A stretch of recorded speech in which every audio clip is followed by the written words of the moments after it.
mimi nashindwa na kuongea. Nataka nifurahia hii hali. Tuliongea tulikuwa tunaanza na wakina mama 15 wanakuja 20. Haya, lakini siku zinavyokwenda tunaendelea kukomaa. Mungu atubariki sana. Tulikuwa tunasema jamani, kama mna sare ya wawatu rudi kule nyuma.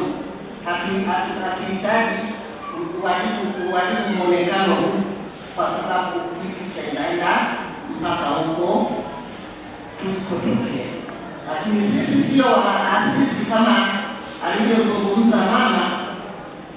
Tuliwakuta waliokuwa wanaiendeleza hii WAWATA. Sisi basi na sisi tukachochea moto, walituachia kuni, tukawa tumechochea moto. Hapa nilipo nilikuwa na mama yangu, dada yangu, mama Mtawa, najua ndio mlezi wangu sana katika hiyo WAWATA.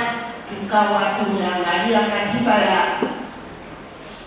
WAWATA inasemaje, waanzishwa 1972 na katiba yake, tukaona Mbeya kwa nini tusifuate. Kwa hiyo katika umoja wetu tukaendelea kuchapa kazi mpaka tulivyofikia hapa. Lakini hawa waliopo mbele yenu ni watoto walionyonya hapa. Huyu mwenyekiti wenu na katibu wenu, kazi wanazozifanya kuwapigia makofi, sijui na wakamua.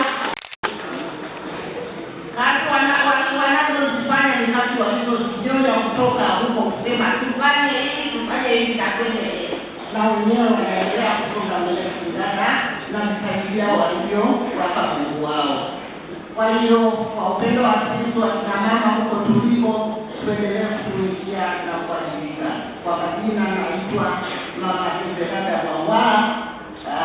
Majina haya ni adimu sana, najua mmoja tu wa Kikuyu na hawezi kukosekana hapa, yuko kama yuko yenyewe mkono hapo alipo.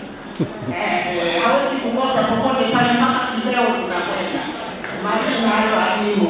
Kwa hiyo hapa naitwa Mama Evelada Mwangwala, lakini mzaliwa wa huko ninapozama jua. Ni mzaliwa wa parokia ya Mwanzi, alikotoka Kadina Mtengo, lakini nimeolewa na Wanyakyusa, ndio maana naitwa Mwangwala huko Kyela, lakini nimezeekea hapa Mbeya. Mimi ni muuguzi mstaafu kwa upendo wa Kristo.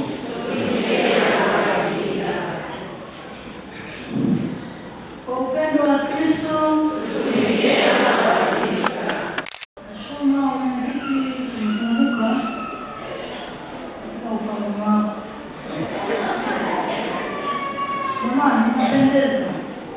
pendeza sana, ila kuheshimu sana historia.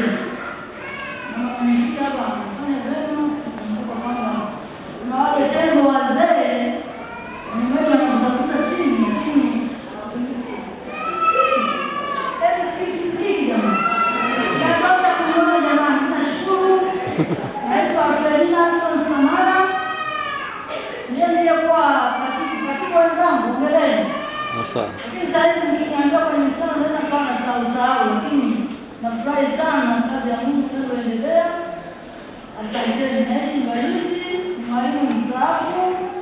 Nafurahi sana mwenzangu mwanangu kweli nimesikia sauti ikiwa huko ndani. Asanteni WAWATA kuendeleza gurudumu hili.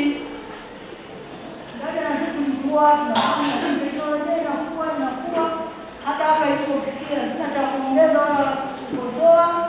Na sisi pale tulipofikia muendeleze zaidi na zaidi na zaidi. Asante.